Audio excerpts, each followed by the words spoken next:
When Hamas says that they want to wipe Jews off the face of the earth, we need to believe them. Israel is on the front line of the war for Western civilisation. I'm profoundly disturbed by the rise of anti-Semitism in Australia. I'm ashamed at the lack of leadership of many in our community who ought to know better. John, I don't think this was a march for humanity. I think this was a march for Hamas. If we are creating a university environment like that one, then we are sending all the wrong signals to the next generation of Australian leaders. I give little credit to the federal government, leaders in universities that have been completely inept, and I think the worst institution in our country has been the Human Rights Commission. Anti-Semitism is not a Jewish problem, it's a societal problem. Jews are the canary in the coal mine.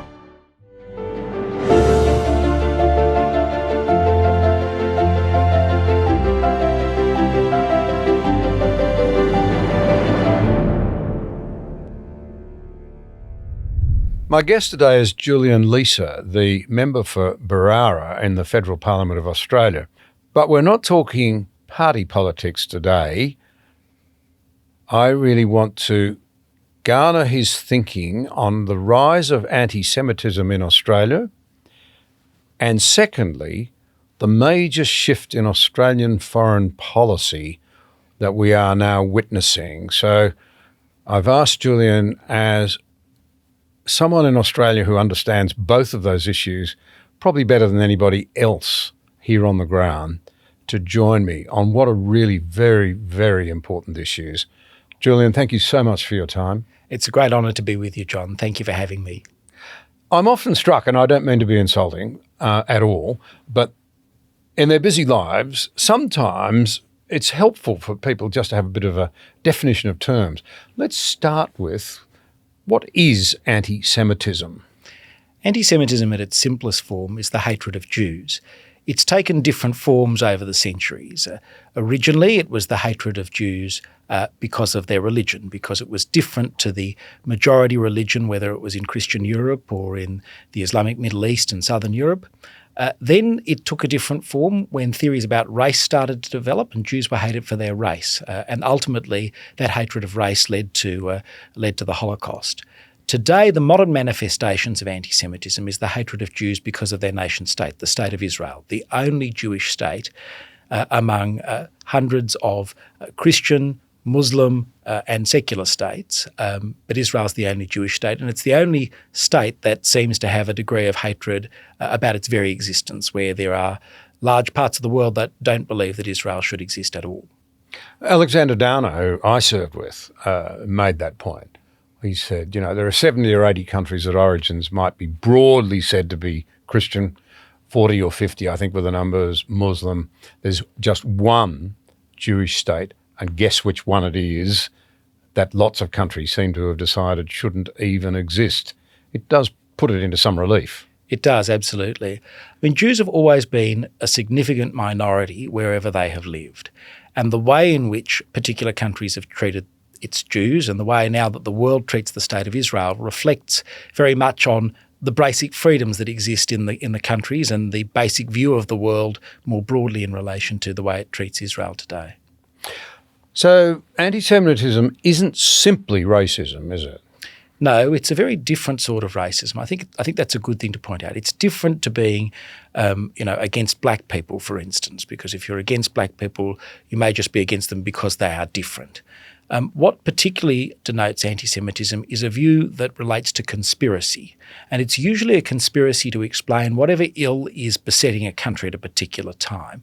So it's usually, whereas most racism is about punching down on a group of people that you don't like, anti-Semitism is punching up because of a conspiracy of Jews organising themselves to do things that they're not engaged in doing. So whether that's conspiracies about Jews controlling money supplies or Jews poisoning wells back in the Middle Ages, or Jews exercising undue influence over political or financial systems. There's always a conspiracy element to explain situations that are befalling a country at a particular time. Why they're economic times that are hard? It's because the Jews control the banks, so the anti-Semites say.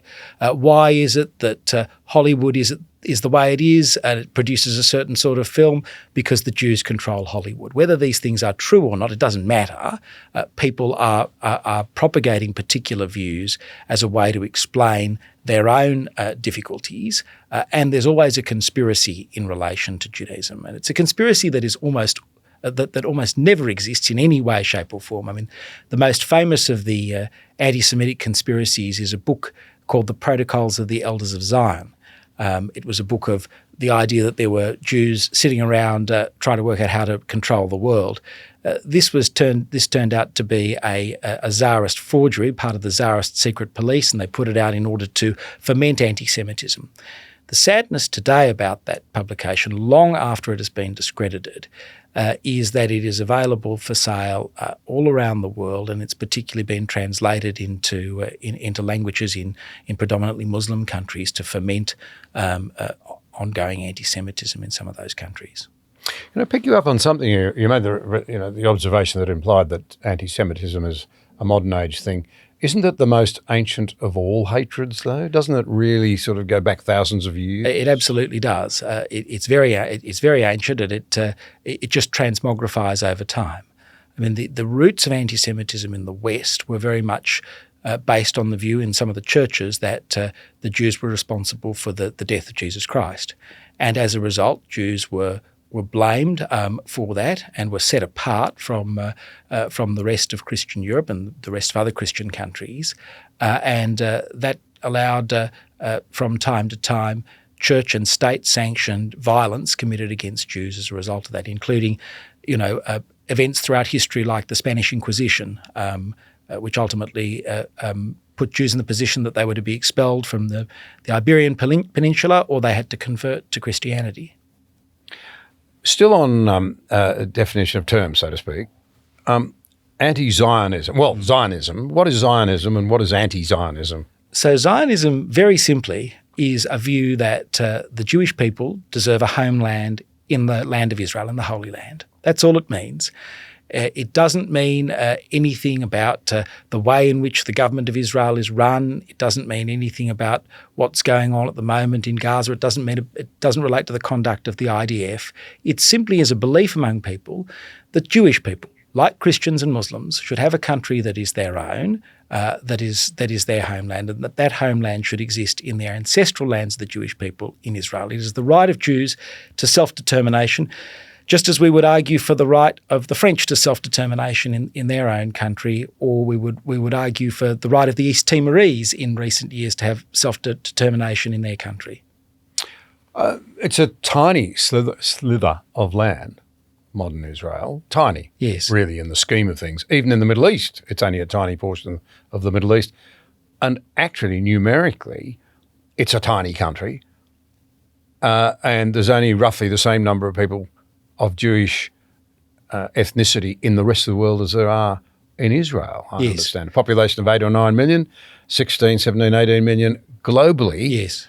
I've got to say to people, logically, you can't have it both ways. They're a very small number. They can hardly exercise the evil influence that they're accused of leveraging people with. Well, it's only in recent years that the bulk of Jews, a slight majority, has been in Israel. Previously, the country with the largest Jewish population was the United States. Australia, we have around about 100,000 Jews, and one of the things about this country that's been great, and we might come to this, is that there have been Jews in Australia since the First Fleet. And while there's been anti-Semitism in almost every country in the world, this has been the exception. And that's always been one of the things that has made Australia such a wonderful and unique country, and a country that I believe is still worth fighting for. Well, we will come to that now, and I'll place up front that I'm profoundly disturbed by the rise of anti-Semitism in Australia. I'm ashamed at the lack of leadership of many in our community who ought to know better, and I'm frankly deeply affronted by people who try to disguise what is anti-Semitism with lots of high-sounding words in relation to, say, the government in Israel today. And try and say that it's not being driven by anti-Semitism. There are those who legitimately criticise, but there are many others who I think are disguising what they're really on about. they'd have a lot more credibility in my eyes, for example, if they were just as worried about how the way people are being treated in certain parts of China or in Syria or indeed in Myanmar. Absolutely. There does seem to be, and there always has been since the 1940s, a disproportionate interest in Israel and the way it conducts itself. And one can only put that down in part to some latent anti-Semitism that's there. But there's so much in your question. I wonder if we might go back to the beginnings of Australia and please talk a little bit about that first. Because there were Jews on the first fleet. There were. There were about a dozen Jewish convicts. One of those convicts was a woman called Esther Abrahams, who became the de facto wife of George Johnston, who famously led the Rum Rebellion in New South Wales that overthrew Governor Bligh. There have been Jews that came here as free people. There were Jews that came here as convicts. There was a Jewish bushranger gang called the Davis Gang. So Jews right from the beginning were contributing to every facet of life, both the criminal and the non-criminal, like any other community. Funny about that. One of the things I think that's really special about Australia and the Jewish community is the example of this that demonstrates its freedom, was that 4 years before the first Jew was admitted to the House of Commons, Sir Saul Samuel served in the first Legislative Council of New South Wales. It's an extraordinary thing. And in 1860, he became the first Minister of the Crown anywhere in the British Empire, and that happened in this country. That's something we should be really proud of as a symbol of what a free and tolerant country that Australia has been, and that we are one of the very few nations on earth that has never had any formal discriminatory legislation against Jewish people. And I think people would be surprised to hear that there were countries that we would regard ourselves as very close to and as very similar to us that have a history of discriminatory legislation against Jewish people, but that has never ever existed in Australia. And so Jews flourished here. There were Jewish merchants. Some of our most famous department stores, the Meyer family, were Jewish. And of course, you had at the first parliament, I think there were half a dozen Jewish members of parliament. You had Jews actively involved in colonial politics in all of the states. And you had Sir Isaac Isaacs and Fabian Solomon involved in the conventions drafting our constitution. Fabian Solomon remains the only Jewish head of government in Australia. He was premier for a week in 1899 in South Australia. But this was the contribution that the Jewish community made to the foundation of Australia, to our constitution, to our federation. And then after federation, you had, of course, John Monash, the greatest general Australia has produced, leading Australia in battles in Gallipoli and then in the Western Front. An immensely humane general too. Absolutely. So this is a great instance of that. It's the 1930s and Jews are being rounded up in Europe already. And people are saying to Monash here, because of the terrible economic circumstances of Australia in the early 30s, look, any time you want to stand up and lead, we will follow you. And Monash writes to these people and he says, no, you must achieve constitutional change by constitutional means, by democratic means. But it says something about this country, that people who were desperate about the economic situation turned to a strong man, and the strong man that they saw was Jewish. And that same strong man said, no, you can't conduct yourself in the way they conducted themselves in Europe. We've got to do things the right way here. That says something about his moral leadership of the people of Victoria, the people of Australia more broadly. It's reflected internationally too, I think, in that I laughed when you talked about criminal Jewish people, because overwhelmingly I think one of the things we've lost sight of is that the dividing line between good and bad is not between races or between genders or whatever. It's somewhere across every human group and every human individual. Yes. I've often said that, and we forget that in our self-righteousness so often today. But the number of Nobel Peace Prize winners who have been Jewish has been way out of proportion to their numbers. I think it's something in the order of 20% of all Nobel Prizes have been won by Jewish people. And why is that? Because the whole culture of Judaism has been one at which learning is the absolute centre. Judaism in some respects is the counterpoint to the story of the development of the West. You know, we talk about the development of the West and the Gutenberg Bible and the printing press having such an extraordinary effect on literacy, except that in the Jewish community, it didn't matter whether you were the milkman like Tevye in Fiddler on the Roof or whether you were a learned rabbi. it was expected that children, particularly male children, would be taught to learn to read in order to participate in the religious life of the community. So that sense of learning, that sense of education and knowledge has always been at the centre of Jewish life, and that's why I think we've produced a disproportionate number in this country of lawyers and academics and scientists and doctors because of that focus on learning and the importance of getting a good education. One of the ideas of Jewish teaching in the Bible is that it's a very bad thing for your son to be poor, so you must teach him a trade. You must teach him something that he can always earn a livelihood from. I think that's a very important idea. So, as I say, there are Jewish people doing everything from being police officers and chief justices of the state in Australia, running businesses, through to being involved in the underworld too, just like any other community in this country.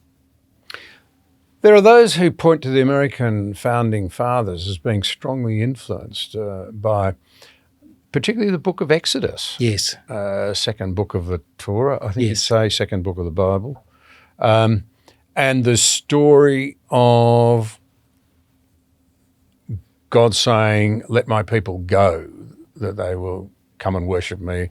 And they enter into covenantal governance, much more than a contract. It's not you will, and you're always looking for a way to break a covenant. It's let's cooperate. We'll all bring something to the table. We'll work together in harmony.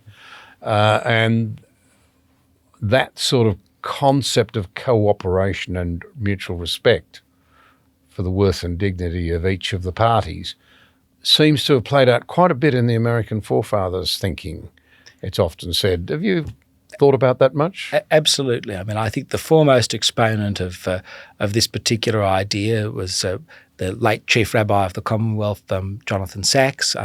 There's an American rabbi, Meir Soloveichik, who was also looking at these issues about how the story of the Exodus, it's one of the greatest stories in history, the story of how a group of slaves became a free people and promises that were made to those former slaves that if they lived under a law, that they needed the law to have liberty, as it were, that they would be truly free. And those ideas inspired the American founders. I mean, I think through Christianity, some of the fundamental ideas of Judaism have been transferred and transported across Western civilization, and some of those foundational Jewish ideas, like the idea of covenant, are so fundamental to the strength of the West.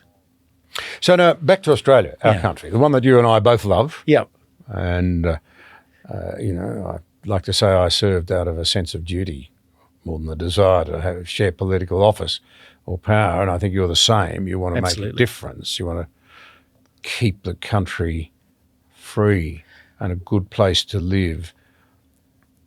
The number of Jewish people in Australia is really quite small. It is. They have made an enormous contribution, as you've said. There may have been Jewish bushrangers, but they wouldn't. I suspect Jewish people have been underrepresented in our prison I think that's system probably right. compared to other communities. I think that's probably right. And you look at the post-war Jewish migrants that have made such a huge impact. I mean, my family are very odd. We were all here before the war. My first relative came here in 1849, Abraham Jacob Solomon. He came to inaugurate the Adelaide Hebrew congregation. He had 12 children. There wasn't a lot to do in Adelaide in those days. One of his sons, his sixth son, Harry, who's my great-great-grandfather, married the daughter of the assistant cantor who was there at the synagogue. They had my great-grandmother. Her husband served in Gallipoli. He was and in Beersheba. He was the first Australian, so it's said he was the first Jewish soldier from the British Empire to set foot on the Holy Land. That's what the DFAT official history of the relationship between our two countries records him as being. And that story, at least before the war, was quite common. My grandfather used to say that there were about 200 Jewish families in Sydney before the war. And then you had the massive disruption of World War II and obviously the Holocaust, and survivors looking to get away as far as they possibly could from what had happened in Europe. And you had this huge flowering of the community as a result of the Holocaust survivors. Australia took, per capita, the second largest number of Holocaust survivors in the world outside Israel. That's an extraordinary thing. And you think about the contribution of some of those people, whether we're talking about people like Frank Lowy and John Saunders, who built Westfield, or we're talking about painters like Judy Cassab, who was a famous artist, or you're talking about people like Eddie JQ, he of the Happiest Man on Earth fame, who came and who saw in this country such opportunity and who saw it as being so different from the world that they'd come from, where they were judged on the basis of their religion, whereas when they got to Australia, they were just judged on the contribution that they could make. And so when you allow a free people to be free and you allow them to worship their God in their own way, in accordance with their traditions, there's no limit to what they can achieve. And that's been the fundamental Australian story. That's the story. That's the Australia that I'm in the Parliament to preserve, not just for Jewish Australians, but for Australians of every faith background and no faith background. So your challenge now, personally, and as somebody wanting to, if you like, see the right leadership and the right policies in this country to keep us the peaceful place, the good place it's been, by the sudden surge of very ugly anti-Semitism, it must be incredibly challenging for you personally. Look, it has been. I think there's no one in our community, in the Jewish community in Australia, that doesn't have a sense of post-traumatic stress disorder. In fact, that's a very big thing to say. It is. And in fact, as I said to one of the communal leaders recently, I was relaying this story to her and she said, no, Julian, there's nothing post about it because it's ongoing, because it's every day. I think there are some people in the Australian community that think when a synagogue's being firebombed, when a childcare centre is firebombed, when a cafe is firebombed, when cars are firebombed, that's anti-Semitism. And when that's not happening, everything's good. But the truth is, even before October 7, there had been, for the last few years, a growing amount of anti-Semitism in the community. And it was anti-Semitism that took effectively three forms. There was anti-Semitism of the far right, which was a sort of a white power, whites only Australia, where we don't want to have Jews there because we don't see them as white. There was a far left anti-Semitism that we've seen increasingly since October 7, which is this anti-Semitism directed at Jews and at Israel, but particularly at Jewish Australians, because of effectively trying to blame Jewish Australians and attack Jewish Australians because of the state of Israel. And then there's a third group, which is what I'd call Islamist anti-Semitism, that doesn't like Jews also because of the state of Israel. And all of that had been rising before October 7, and then October 7, it lit a fuse. And I think Jewish Australians have had their foundations rocked here about what it meant to live in this country and what this country's all been about. And I suppose I've spent the last couple of years really focused on trying to fight back against that and trying to push our government to do better to protect law-abiding people, because law-abiding people, whoever they are, deserve the full protection of the law. The political response has been extraordinarily varied on the ground in this country. I can see premiers, Labor premiers, who behaved with decency and honour, notwithstanding perhaps a couple of slip-ups. Yeah. I can see others in the federal realm who, frankly, I wonder how they can sleep with their consciences at night. Well, I agree with you, John. I think it's worthwhile starting with Chris Minns, the Labor Premier of New South Wales, and I want to call him out for special praise. He hasn't been perfect. Those attacks that occurred at the Opera House with the protests where Jewish people were told not to come to the city and the police actually escorted protests to the Opera House where they lit flares and burnt flags and said whether it was gas the Jews or we're the Jews, they weren't asking Jewish people to a concert. Can I hate interrupting? Go ahead. This little business about whether it was gas the Jews or where's the Jews, it's a pretty fine point.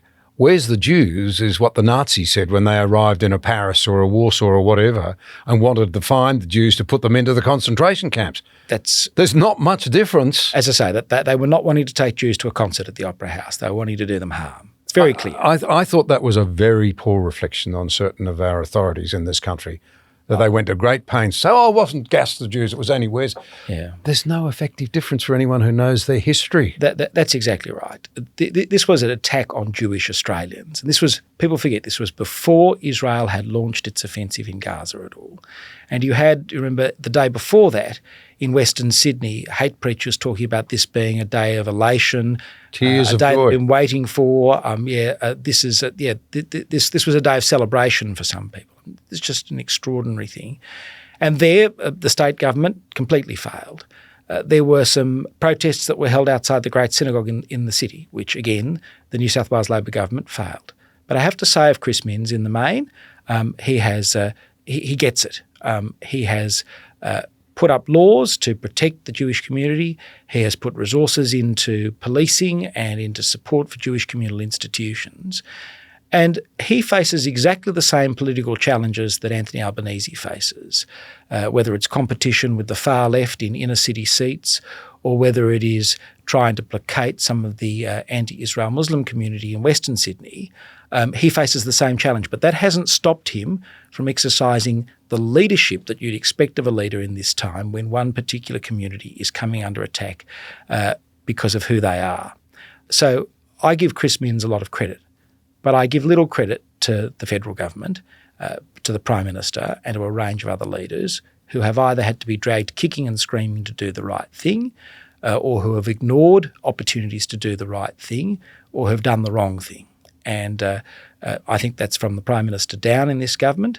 I think there have been leaders in universities that have been completely inept at dealing with these things. And I think some of the police forces around our country would rather keep the peace rather than protect the peaceful.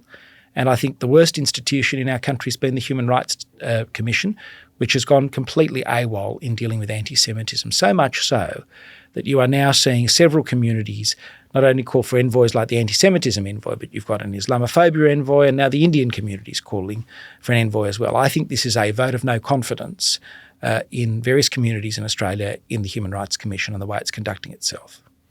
Yeah, it does say something about the architecture of human rights protection bodies in this country. It's almost an oxymoron to my way of thinking. Most of these bodies set about creating an environment where we compete with other Australians for our rights rather than seek to cooperate and to exercise a sort of restraint and decency and so forth the country was broadly known for. I gave a speech back in 2018 called Human Rights Hijacked, and how human rights bureaucracies here and around the world have effectively forgotten what human rights is actually all about. And you can see the poison fruit of the poison tree comes from the United Nations Human Rights Committee, where one of the standing agenda items there is human rights abuses in Israel, not in Iran, not in Syria, not in North Korea, not in Russia, but in Israel. And Myanmar. It's been there for years and years. Not in Myanmar. The Uyghurs? No, not there? Not in China. It shows the one-sided nature of... Where do you think those commissioners would go and live if they had a free choice? Well, I'm sure most of them would want to go in and live in one of the only democratic countries in the Middle East, or in the only democratic country in the Middle East, which is the state of Israel. Isn't it? Absolutely. I mean, people forget that in Israel there is full-throated criticism of the government there. I mean, before October 7, there were mass demonstrations on the streets about some of the judicial changes that Prime Minister Netanyahu was looking to make. There are Israelis that will criticise Israel. It is a free country. It is Australia in the Middle East. That's the way to think about it. It's a multicultural country. It's a place where Christians and Muslims can also practice their faith. Not every country in the Middle East has that opportunity either. And it's the only place in the Middle East where Jews can practice their faith freely. This is all very sobering stuff, I have to say. Now, let's move on. Plainly, for anti-Semites, what comes first, I suppose, chicken or the egg? October the 7th, the horrendous murdering of innocent Jewish people and the barbarity of it, the sheer brutality and ugliness of it is out of all proportion to even our normal understandings of terrorism, I would have thought, the gloating over it and all the rest of it. You say that anti-Semitism was on the rise before this, but that event gave it the trigger it needed to set off a real explosion. That's absolutely right, John. I mean, I think when you look at that event, I think we've become so desensitised to violence now that you can say 1,200 people died, they think it's just a number. When Hamas says that they want to wipe Jews off the face of the earth, we need to believe them. And the fact that they had body cameras on them as they were committing atrocities, they weren't going through and killing people like some Stallone movie. They were going through and dismembering bodies. They were raping women, rapes that academics and Greens candidates have denied in this country ever occurred, and the feminist movement has downplayed. There were parents who were sitting having breakfast and were forced to watch their children being murdered and dismembered. Babies were captured, caged and killed. Holocaust survivors were shipped off and taken hostages. And then when the bodies of the deceased were paraded through the streets of Gaza by Hamas, they were spat on and jeered at by ordinary Gazans. And this is just an extraordinary tragedy, an extraordinary pogrom that occurred on that day on October 7, 2023. And the barbaric depravity, the intentionality of Hamas in committing this and in wanting people to see exactly what they had done is one of the most extraordinary things that I think the world has witnessed in recent times. And yet, despite the fact that the Jewish people who are living their lives in the south of Israel, people who are attending a music concert, young people like young Australians would attend a music concert, people living in communities which had actually gone out of their way to try and make peace with Gazans, to try and do intercommunal peace work. These were the people that were slaughtered on October 7. And yet even before the Israeli response, there was this triggering of hatred against Israel, not just in this country but right around the world. And protests like those that we saw at the Sydney Opera House, like those that we saw in Western Sydney, but it became even more sinister than those things. There were people driving around the streets of Melbourne looking for Jews to kill on the days after October 7. Were they? Absolutely. There were people who boarded trains going around and asking people were they Jewish. It was almost an excuse in some parts of our community, sadly, to turn on a switch to say, right, there's a hate crime committed against Jews overseas, we should look to do the same thing here, or we should seize the chance to send a message that no Jew is safe. That's an extraordinary thing, and it's a terrible thing in this country, which has been a refuge for Jews from the very first day of European settlement. We now recognise, of course, that Hamas, Hezbollah, the Houthis are all essentially the evil hands and feet of the Iranian regime.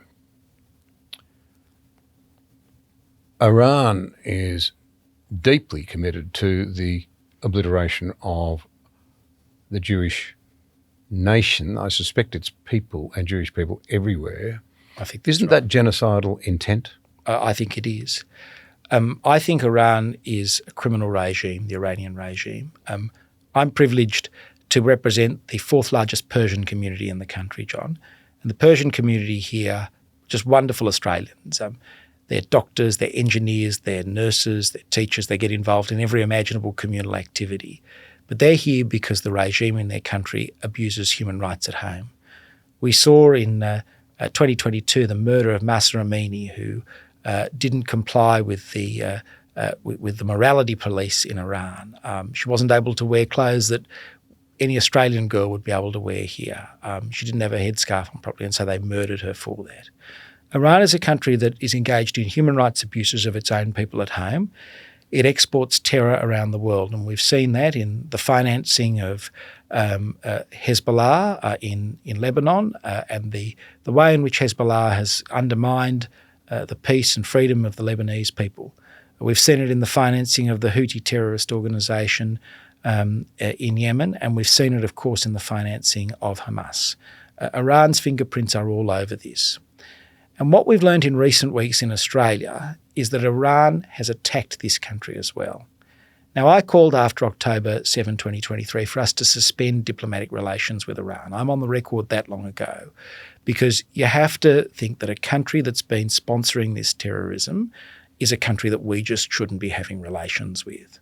But now it's been revealed that Iran, the same country that sponsored the terrorist attacks of October 7, the same country that's been attacking Israel, has attacked Australians on Australian soil. Our security services, ASIO, have revealed that behind the Adass Israel synagogue bombing and behind the Lewis Delhi bombing in Bondi was the Iranian secret police, the IRGC, which my wonderful colleague Claire Chandler called to be listed as a terrorist organisation back in 2022, 2023, when she did a very important Senate committee in relation to the IRGC here. When I was Shadow Attorney General at the beginning of 2023, I stood up and I said we would do anything as the coalition to support the government in listing the Iranian Revolutionary Guard Corps as a terrorist organisation, and yet they refused. My colleagues called for the ambassador to be expelled. Again, the government refused. It was only when ASIO finally told the government that Iran had been responsible for these activities that we did anything about it. And it's extraordinary to me that we've seen Prime Minister Albanese go to the United Nations and to add the name of our country to resolutions calling for the unilateral recognition of a Palestinian state. That's giving the Iranian regime one of the things it seeks. But at the same time as he's been there, being obsessed with what happens in Israel, he's failed to call out Iran, a country that actually attacked Australians on our own soil. He's failed to move resolutions condemning them. He's failed to bring together a group of like-minded nations who've also had attacks sponsored by the Iranian regime on the Jewish diaspora or Persian diaspora in their own communities. He's failed to take collective action with other countries to ensure that Iran is condemned for its export of terror around the world and its human rights abuses at home. And I think this is a massive lost opportunity for an Australian Prime Minister in the wake of the most serious attack by another country on Australian soil since the Second World War. Well, this is the great shift, the second thing that we want to talk about. We're now in it. In Australia's international foreign affairs approach to things. Let's drill into this for a moment. A former leader of the Labor Party, the current Labor Party says it admires Bob Hawke. I understand they've not withdrawn that admiration. He was a very wise man. In many ways, he was a very clever and well-read man. I think he understood his history. He was making a very powerful point when he said, when the bell tolls for Israel, it tolls for all mankind. Let's drill into this for a moment. Iran is plainly an enemy of Australia. Absolutely. You don't go and attack Australians on Australian soil and be a friend of Australia. Plainly a country that does not believe in freedom, and it's part of now an evil axis of communist Beijing, of Russia, North Korea. Of North Korea. And it would be delighted that Hamas's propaganda has resulted in moving the Australian, the Canadian and the British government to recognise Gaza as a state, when in no way can it be described as a state, apart from anything else. No. I mean, I think we should go back a little bit further on this one. So for the last 50 years in Labor Party conferences, there have been moves to bring about the unilateral recognition of a Palestinian state. What do we mean by the unilateral recognition of a Palestinian state?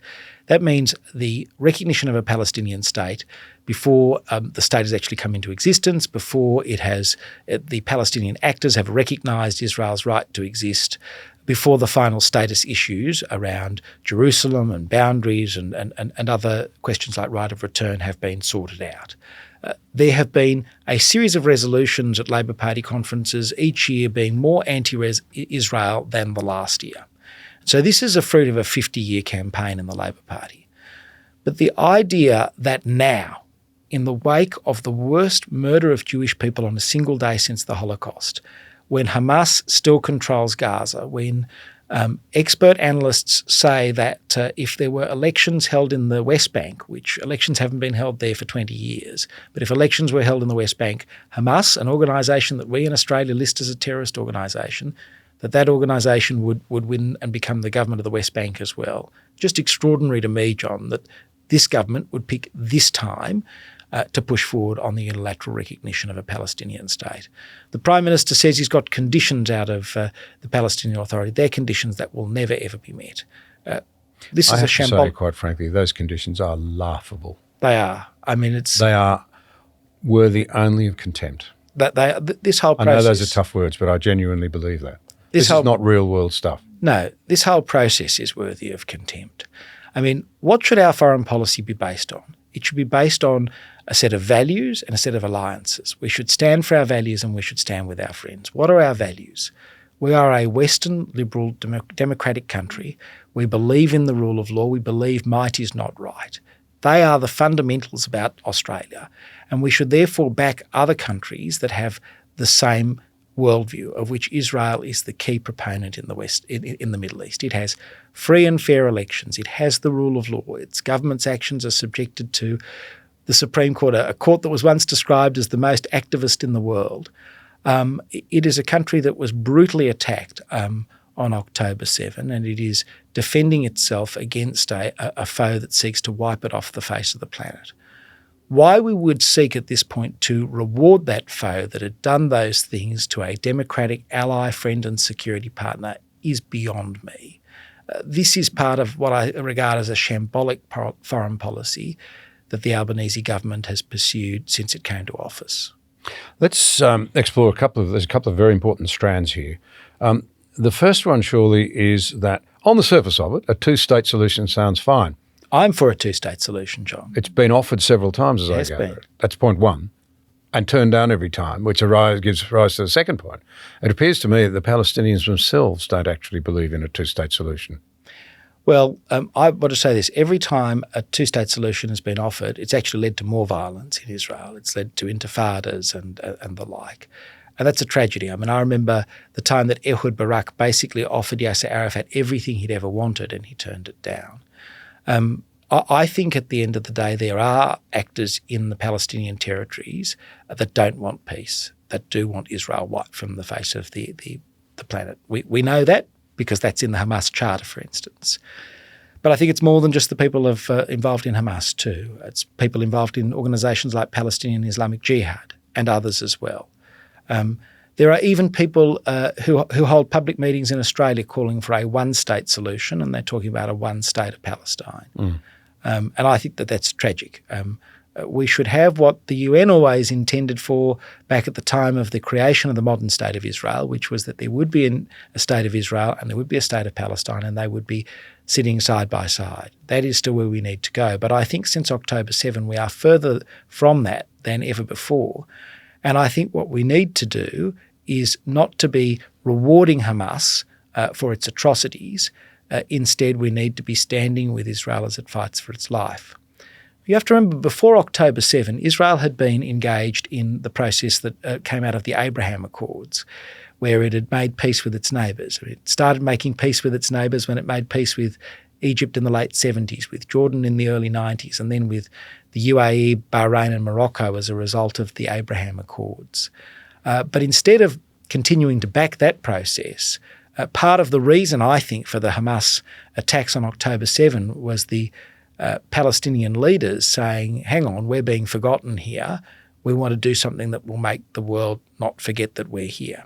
Whereas I think Israel's strategy had always been, let's try and get as many of our Arab neighbours to agree with us, and there was great hope for a deal with Saudi Arabia. That was the key thing that the Palestinian actors didn't want Israel to do, because that would have been further pressure on the Palestinians to come to the table and actually finally make peace. The reaction of the countries in the Middle East suggests that many of them are quite sympathetic to Israel. Perhaps even more of them don't have a lot of sympathy for the Palestinians.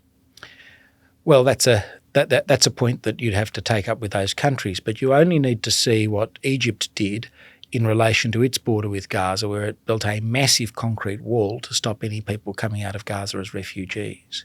That I think says a lot about some of the attitudes. Do you think many people are aware of that when they protest on the bridge in Australia, for example? I don't hear anyone protesting Egypt's decision to build a wall to keep people fleeing what's happening in Gaza from leaving. And I think it demonstrates the lack of balance that there is in the current Australian debate about some of these issues. I mean, of course, it's appalling that people suffer in war. War is always evil. And if I lived in Israel today, the prospect of Hamas being able to rearm and take out my family and my neighbours would Well, I would want my government to try and make sure that never happened again. I would be disgusted at the idea of Hamas using women and children as human shields. Well, but we don't hear that being referred to much either. This is a very good point, John. And this is right. We're not dealing with a country that shares the same set of values that we do when we talk about Hamas. We are dealing with a terrorist organisation who's planted its infrastructure and links into its infrastructure in places like children's bedrooms, under hospitals, under schools. Why? Because it wants to achieve a propaganda victory from the damage that is done when Israel attacks the weaponry and tries to disarm Hamas. That's what it wants more than anything. The propaganda of seeing people die and seeing people in terrible conditions is a victory for Hamas. And I think that's terrible. It does reflect a crisis of confidence in the West, doesn't it? Absolutely. Why do I mean that? The fact that we're not prepared to recognise the difference in values, we're not prepared to say that a democracy is in principle worth supporting over a terrorist organisation. That's a pretty tough thing to say, but it's the only conclusion you can make of some of the chanting and the rhetoric that's going around at the moment in this democratic country. Well, I agree, and it goes back to something that we touched on a bit earlier, and we might even come back to it, is what's happening on our university campuses.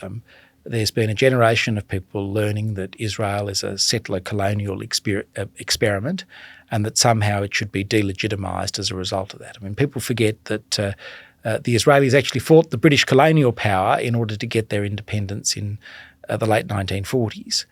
People have completely forgotten that now and instead have a narrative which is all about delegitimising the legitimate perspective of the Jewish people to a homeland in their ancestral land. What I think is curious about this whole situation is that we have the example of the Taliban in Afghanistan. The West never eradicated the Taliban, and so when the West lost the will to stay in Afghanistan, what happened? The Taliban re-emerged, and what did they do? They went back to being the Taliban of old, abusing the rights of women, causing instability, going back to a sort of a tribal warfare that they'd engaged in. Israelis need to live in the land in the state of Israel, and they can't live in the state of Israel while there's a terrorist organisation that's shown the genocidal intent that it showed on October 7. And I ask you as an Australian, John, if there was a terrorist attack that occurred in Australia where 1,200 Australians had died and 250 were taken hostage in a neighbouring country, and that same neighbouring country wanted to wipe Australia off the face of the earth. You're a former Deputy Prime Minister. What would you have done? Would you have said, no, we can leave 50 Australians over there to rot. It doesn't really matter about them. And, we won't worry too much if we've degraded enough of the country that wanted to destroy Australia and wipe it off the face of the earth. It's okay. We'll just leave them there to regroup and reform. Australians just wouldn't accept that. The very first responsibility of the federal government of Australia is the security of its people. Absolutely. And I think you can reasonably assume the Israelis would expect their government to take that on as their first responsibility. It's often not pointed out in the media, Will. I don't think I've seen it pointed out that there may be people protesting in the streets of Tel Aviv and other Jewish cities the actions of the government. Absolutely. But overwhelmingly, they are exercising that democratic right, but overwhelmingly they want Hamas to never be in a position to regroup and do again what they did on October 7th. Absolutely. And Israel's been warning the world about Hamas for years. It's been warning the world about Hezbollah for years. It's been warning the world about Iran for years. And people just didn't listen. Well, now we've seen what the consequence of not listening has been, and we've seen it on our own shores with the attacks that have occurred here. Well, as you contemplate this, and as they say, you've got real skin in the game here. I'm not Jewish, but I feel deeply affronted. You must feel all the more so. Where to now for Australia? What are you working for? Well, I want to see an Australia where, my children and their generation has the same opportunities that I've had and the previous generations of Jewish people have had in this country. I've got 2 kids, one's 3 and one's 7. And, one might grow up to be a talented artist. I don't want them to be deplatformed because an arts company says, oh no, we won't have any Jews here. One might be a talented professional services worker, a lawyer, an accountant, a management consultant. I don't want the situation in Australia to arise where people say, oh yes, that person seems quite qualified, but we've got enough of those people here. That's a real regression in this country that we don't want to see. And I want to see this as a place where Jewish people can walk down the street wearing their kippot, their skull caps, or wearing Magen Davids and feel safe about it. I want to see a place where Jewish university students, and the universities are so important in all of this, where they can go and get an education free of harassment and intimidation, where a young Jewish girl in a university college can have a Shabbat dinner and not have Palestinian flags shoved under her door the next morning, where a university professor can give testimony at a Senate committee and not have his office invaded because he's Jewish, where a visiting academic won't have their office urinated upon because they are Israeli. All those things have happened in this country in the last 18 months. I want to stop all of that. That's why I've been so strong in my repeated calls, and indeed my designing of a private members bill for a judicial inquiry into anti-Semitism on campuses, because universities should be a great place that transforms people. It should be a place where people go to better themselves to get an education. It's the place where the next generation of leaders are formed. But if we are creating a university environment like that one, then we are sending all the wrong signals to the next generation of Australian leaders about what it's okay and what's acceptable to do to your fellow Australians. And I think the universities are ground zero for all this. As the Shadow Arts Minister, the arts and cultural space is another place where I think we've got to do so much better. We've got to go back to an idea that the arts is about excellence, and it's about people expressing themselves and having the freedom to express themselves, and not to be deplatformed or cancelled because of their religion. That's Australia today. So there's a lot of work to do to push back on these things. I fundamentally want an Australia where it doesn't matter where your background is, that if you play by the rules, if you obey the law, that there's a place here for you and that you can succeed. I think the citizenship oath that we get, the citizenship pledge that we make Australians sign, sums it up very well. I pledge my loyalty to Australia and its people, Australia first, whose democratic beliefs I share. So share our democracy, support it, understand it, build it up. Whose rights and liberties I respect. So respect the rights and liberties of other people, and whose laws I will uphold and obey. And one of the worst things I think we've seen in the last couple of years, John, is that there are groups of Australians who just don't think the law applies to them, and they've got away with bad behaviour because people in authority, from police officers to politicians to university vice-chancellors to arts administrators to the Human Rights Commission, have failed to exercise the leadership that they are charged with doing. And so I want to encourage more people in positions of leadership, particularly non-Jewish people, because anti-Semitism is not a Jewish problem. It's a societal problem, because it's often said Jews are the canary in the coal mine, and what happens today to Jews might happen tomorrow to Christians or Muslims or Hindus or Buddhists or Australians of no faith. And so the way we treat anti-Semitism today will reflect on whether we're really serious in this country about having a multiculturalism that is shared by all of us, where people, regardless of their background, can contribute to the country, or whether we're setting ourselves up for a country where it applies to most but not all, and some will always be othered. Julian, I think a lot of Australians would be asking some very hard questions about the so-called success of multiculturalism in Australia when they see the Sydney Harbour Bridge populated by vast numbers of people who are chanting death to the IDF in the name of a March for Humanity, when there are Taliban flags on display and Australian troops have fought for freedom in Afghanistan. Absolutely. So that women and children, for example, will be educated and given some basic rights, and the country won't be used as training ground central for terrorism. When the Ayatollah Khomeini, an outright enemy of Australia, is has his banner, a big banner of him shown with some fairly prominent Australians underneath it. And I can accept that there might have been many people there who were, I think naively, I'll say that, but nonetheless acting out of goodwill. But I think that naivety is pretty inexcusable when it comes to senior citizens who ought to be worried about Australia atomising, Australia breaking up, multiculturalism turning out to be multi-Australians. John, I don't think this was a march for humanity. I think this was a march for Hamas. I think that's the tragedy of this. The Sydney Harbour Bridge is a thoroughfare, not a stage. There were Australians who should have known better who participated in that march.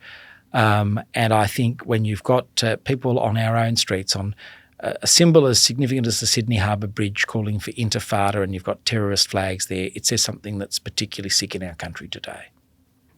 One final question. Why is Israel important to Australia? Israel is important to Australia because it's our friend, it's our ally, and it's our security partner. Israeli intelligence has helped foil terrorist attacks on our shores. As I say, we are now fighting Iran as Israel is too, and there's no country that can better help us deal with Iran than Israel. But more broadly, I go back to a point I made about our foreign policy. We should stand with our allies and we should stand with our friends and we should stand for our values. What are our values? We are a Western liberal democratic country. Israel is on the front line of the war for Western civilisation. Terrorists want to destroy Israel. They don't like it because it's a Jewish state.